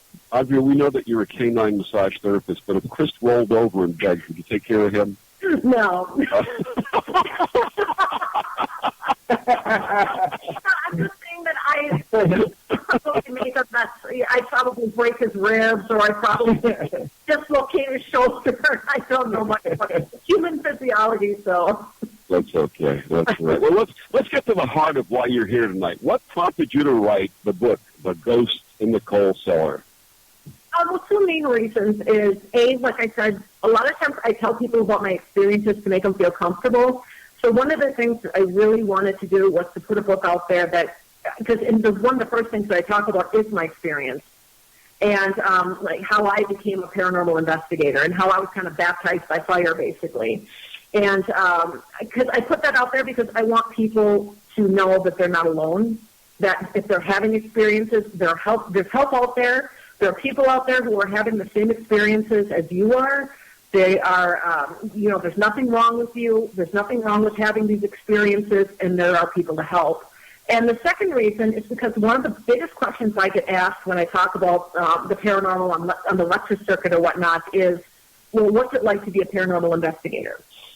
Because they read these books where they tell you all the creepy stories, but they don't tell you anything else. And so I wanted to make people feel like they're paranormal investigators. So in Ghost in the Coal Cellar, you're going to see everything from the research of the history of a place to me actually coming to the place, doing an investigation, going through all of the evidence, trying to find explanations, like not just saying, well, this is paranormal, actually saying things like, well, I put a light up and I tried to recreate it and tried to figure out ways that it could have been a natural phenomenon.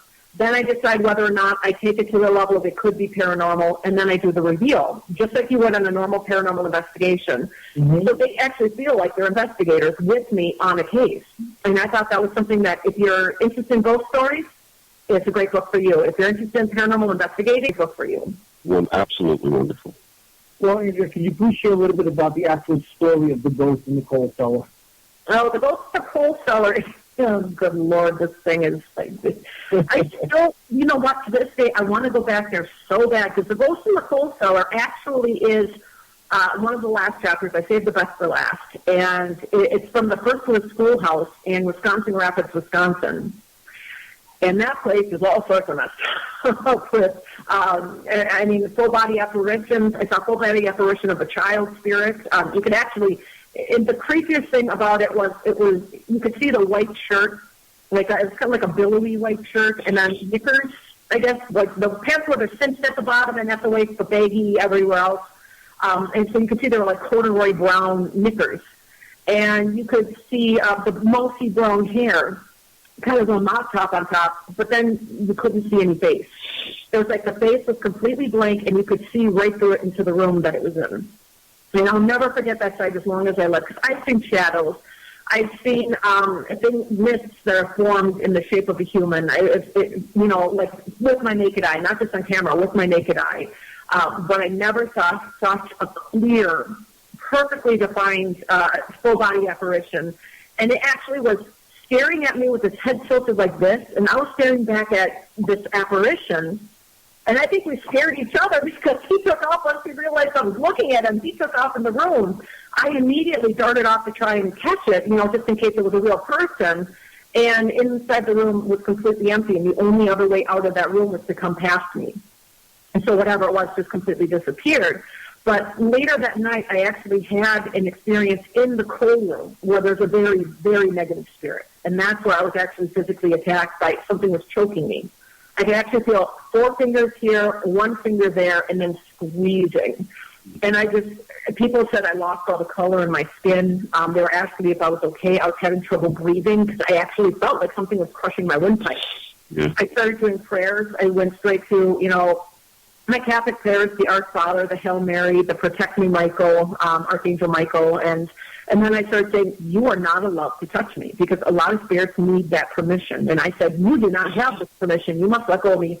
It immediately got off of me, but the room became so heavy and so dark that it scared the crap out of 2 other people that were there. And they literally ran and never came back again. They never showed up. They just disappeared. They wanted nothing to do with this place after that.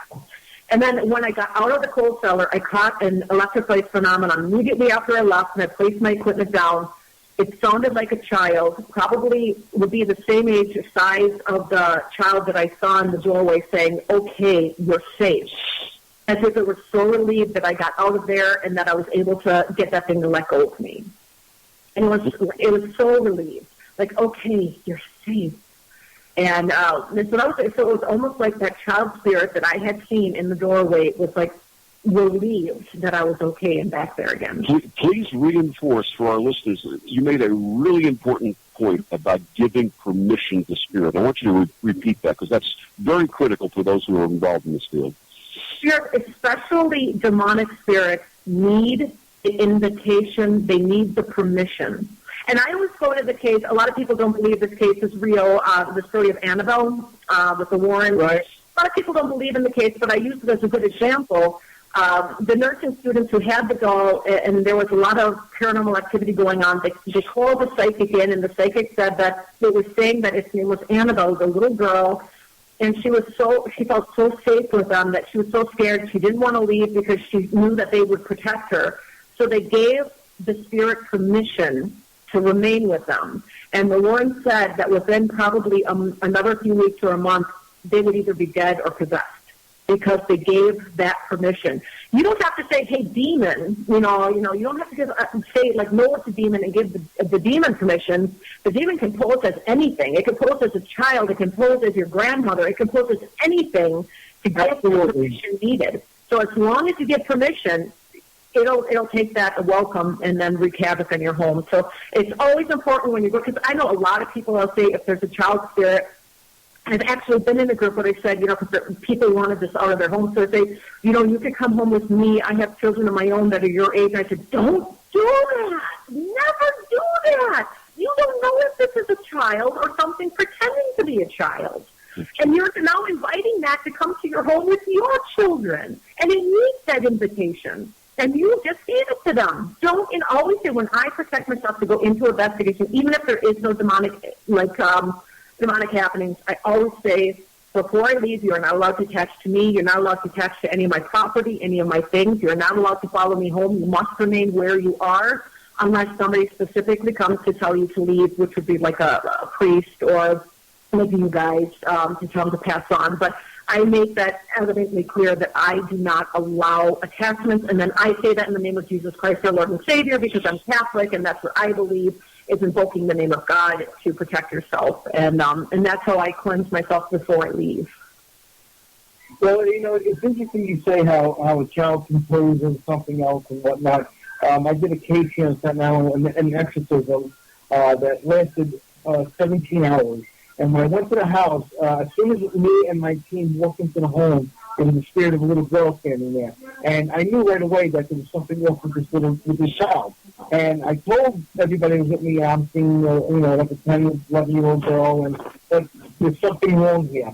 She reached out a hand to hold my hand. Now, obviously, I didn't feel it. I felt the energy. I couldn't feel her hand. She's leading me up the stairs into the bedroom where all the activity was happening. As soon as we got into that room, she changed into something else, okay? So I knew, thank God I knew, but, it's just amazing how it showed itself as this cute little girl, and then once we got into where the exorcism was actually going to take place, she completely changed. So they can pose as whatever they want. And that happened, I know I was watching an episode of Paranormal Witness where they believed it was the spirit of a little child, and they actually started buying toys for the child and treating it like it was their own child.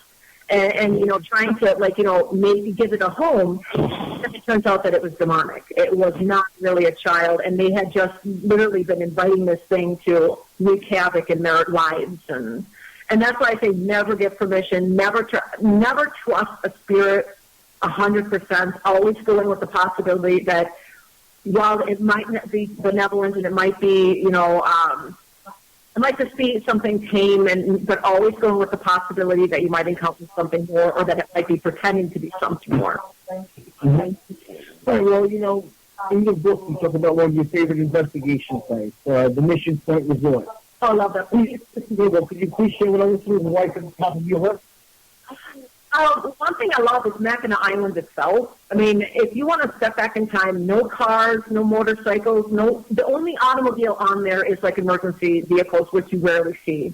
And the only way around is by bicycle, walking, or horses. So when you wake up, there are clippity-clop of horses, and then you're surrounded by beautiful Lake Huron. It's just the most gorgeous place. It's literally you're stepping back in time. And one of the things that I really love about that is the theater, and that's where Harvey the ghost is, and that's where Lucy the little spirit is, and they're just so much fun to deal with.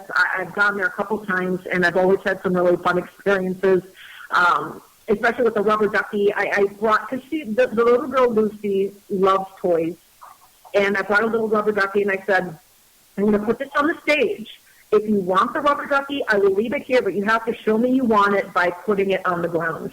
And, knock it off the stage, whatever you have to do. And I went through the investigation, and the ducky stayed where it was. And as I'm wrapping up the investigation, I'm collecting my equipment. I go to grab the duck, and the duck is gone.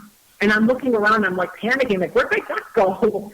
And all of a sudden, I look on the ground. It's very lovingly, delicately placed on the floor. And I went to I tried knocking it off the stage. I tried doing 100 different tests to see if I could, accidentally bump it off the stage. There was no way to make it look like it was placed lovingly in one spot. It bounced, because it's rubber, so it bounces, further away from the stage than it actually was. And some of the glitter that was there that I told her she could write in the glitter, some of the glitter had been moved at the same time and fell on the ground with the duck. So I ended up leaving the duck there. But so many things happen on those investigations, and they're pretty fun. And the people that work there are great. That was run by Todd Clements. He has a place called Haunts of Mackinac, and he has a book, actually. I'm going to plug his book real quick. It's Haunts of Mackinac. And it talks about all of the haunted places in Mackinac Island, and it talks about, they have ghost tours they have where you can actually go in and they'll take you on an investigation. It's just a wonderful place to experience, whether you're into the paranormal or not. Oh, absolutely. In your book, we were talking a little bit before about how spirit can become attached to physical objects. In your book, you have a wonderful story about a rocking chair. Why don't you share a little bit about the rocking chair? Well, the rocking chair was a really great, this is one of my private investigations where the names have been changed, obviously.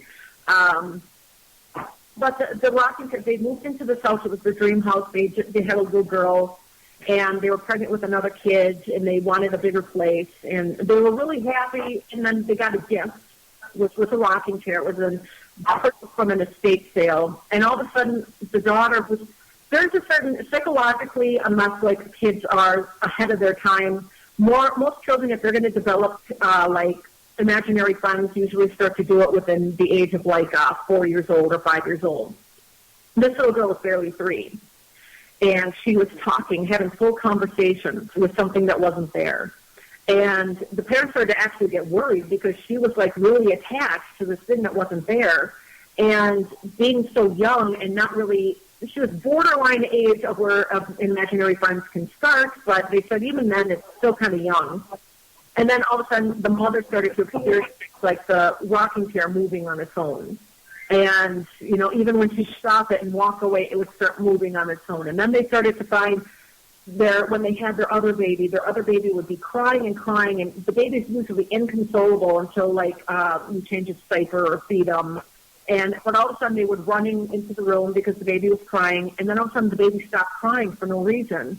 And when they got to the room, they looked up the mobile, which was not on. It hadn't, because you have to wind it, and so it was completely unwound. It was moving, and the baby was just gazing at it happily. And so they called in a team that I actually worked with, and to find out what what could possibly have been happening. And what we found out was actually a really touching, heartwarming story that kind of makes you tear up a little bit especially when you get to the end. It makes you kind of oh my God, that's just so, it's just so touching. Well, we only have about 4 minutes left there, Chris. So I'm going to wrap this up with this question, Angela. Okay. I want to know, what takeaway would you like our readers to get from the Ghost in the Coal Cellar? The biggest takeaway I want you guys to get from Ghost in the Coal Cellar is that if you're having paranormal issues, you're not alone. You're not crazy.